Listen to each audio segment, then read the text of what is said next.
پھر ایک زبردست حدیث ابو ہریرہ رضی اللہ عنہ reported, the poor emigrants came to the messenger of Allah صلی اللہ علیہ وسلم. مہاجرین جو کہ پور تھے, اتنے رچ نہیں تھے, وہ ایک بار رسول اللہ صلی اللہ علیہ وسلم کے پاس آئے and they said, the wealthy have taken the highest degrees and blessed ranks. انصار کی بات کر رہے تھے کہ انصار میں جو امیر لوگ ہیں وہ سارا ثواب لے گئے اور وہ ہائیسٹ رینک لے گئے, کیونکہ وہ امیر تھے, چیریٹی بہت کرتے تھے, انہوں نے مدد کی مہاجرین کی.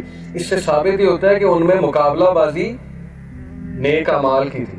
ان میں مقابلہ بازی یہ نہیں تھی کہ وہ لمبا ہے میں چھوٹا ہوں, وہ امیر ہے میں غریب ہوں, اس کے پاس لیمبرگینی ہے میرے پاس مہران ہے.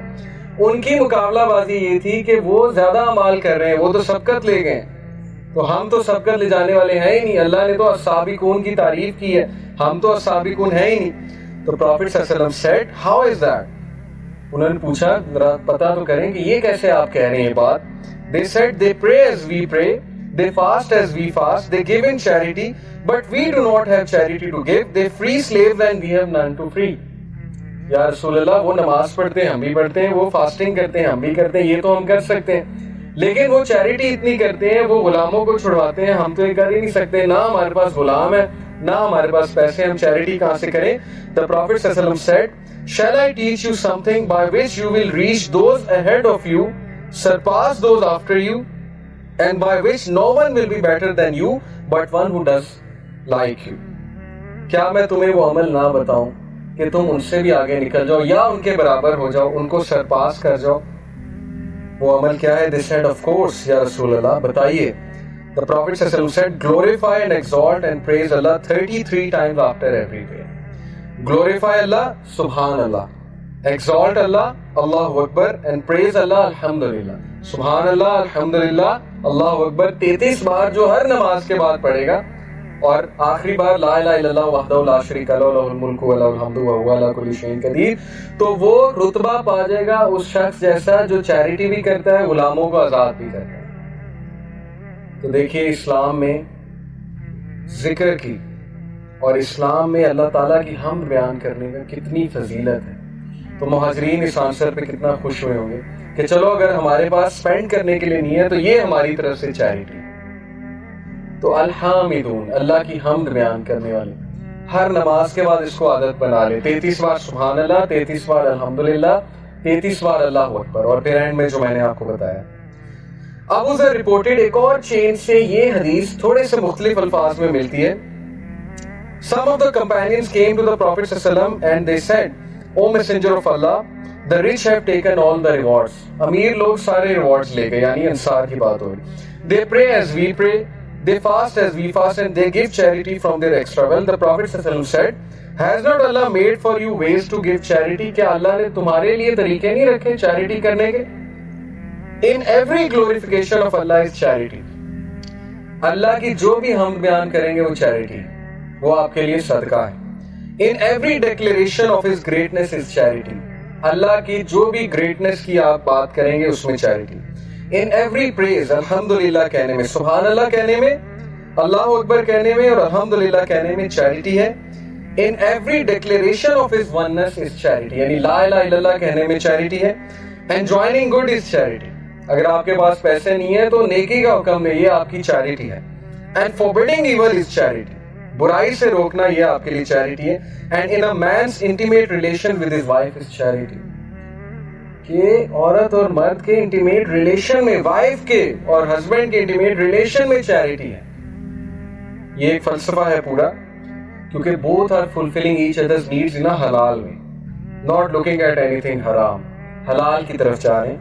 They said, O Messenger of Allah, is there a reward for one who fulfills his passions, who satisfies his passions? وہ حیران ہوئے, انہوں نے کہا کہ یہ کیا, جو اپنے پیشنز کو فلفل کر رہا ہے, سیٹسفائی کر رہا ہے, اس کے لیے بھی چیریٹی ہے.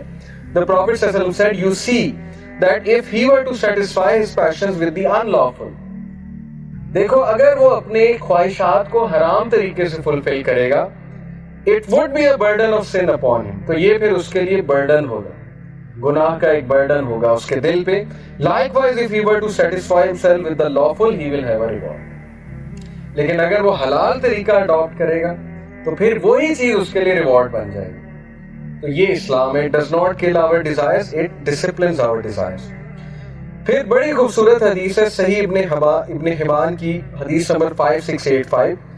النعمان بن بشیر قال رسول اللہ صلی اللہ علیہ وسلم اجعلوا بینکم و بین الحرام سترة من الحلال من فعل ذلك استبرأ لعرضه و دینہ.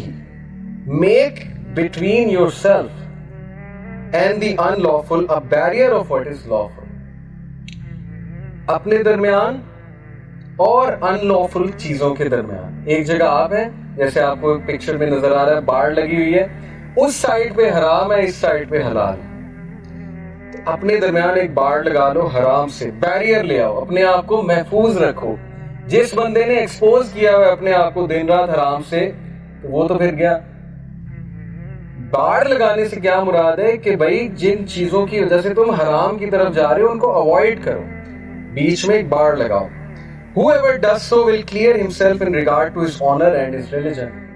جو کوئی ایسا کرے گا وہ اپنے آنر کو بھی بچا لے گا، اپنے دین کو بھی بچا لے گا. لیکن جو کوئی کیئر لیس ہوگا، باڑ ہی نہیں لگائی. میں آپ کو مزے کی بات بتاؤں کہ سورہ کہف میں ایک بہت بڑا فتنہ مینشن ہے. قیامت کے قریب ایک بہت بڑا فتنہ آنے والا ہے. کیا ہے وہ فتنہ؟ سورہ کہف میں مینشن ہے، یاجوج ماجوج. اب اللہ نے کسی بھی بلڈنگ کی کنسٹرکشن اتنی ڈیٹیل میں نہیں بتائی، ایون کعبہ کی کنسٹرکشن اتنی ڈیٹیل میں نہیں ہے قرآن میں جتنی یاجوج ماجوج کی دیوار. کیا کہا اللہ نے کہ ذوالقرنین علیہ السلام نے کہا کہ جاؤ لوہا لے کر آؤ، تانبا لے کر آؤ، کاپر لے کر آؤ، آئرن لے کر آؤ. پھر پورا طریقہ بتایا کہ کس طرح انہوں نے بنائی وہ دیوار.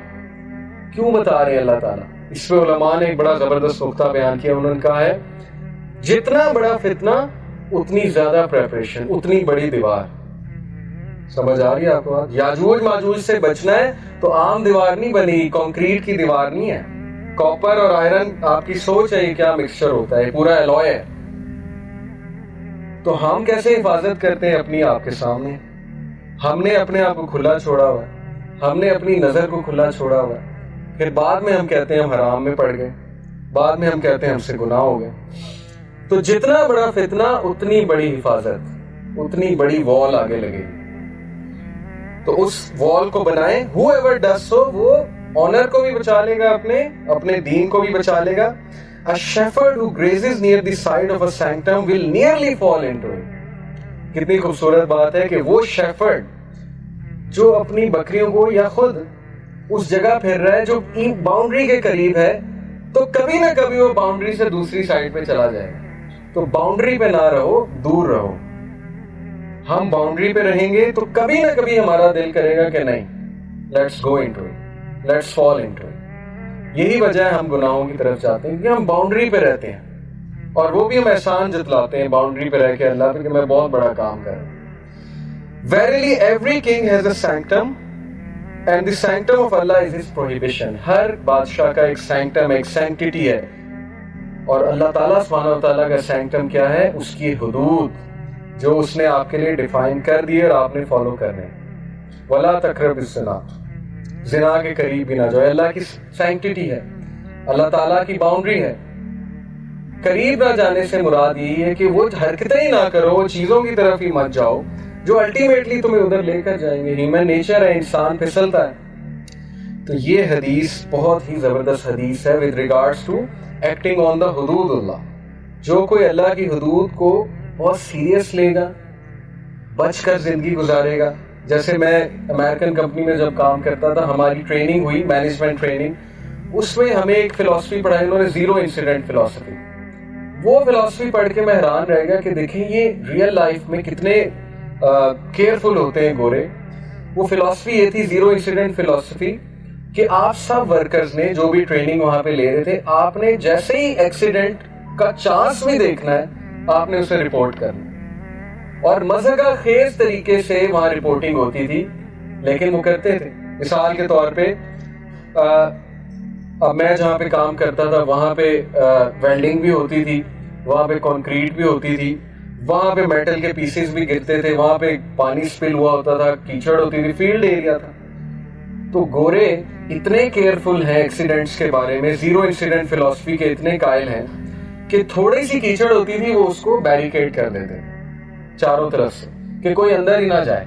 کیونکہ کل کو اندر جائے گا, پھسلے گا, گرے گا, ٹانگ ٹوٹے گی, کل کو مسئلہ ہوگا, ہمارے لیے مسئلہ ہوگا. تھوڑی سی ہوا چلی, طوفان نہیں آیا, تھوڑی سی ہوا چلی, سارا کام روک دیا. کیونکہ اونچی اونچی کرینز ہوتی ہیں, آپ کو پتا ہے, بومز ہوتے ہیں اونچے اونچے, تو وہ کرین طوفان میں اگر چل رہی ہے, اس کو لوور نہیں کیا تو وہ ہل کے پتہ نہیں ایکسیڈنٹ ہو جائے. ابھی ایکسیڈنٹ ہوا نہیں, تھوڑی سی ہوا چلی, کام روک دی کہ نہیں.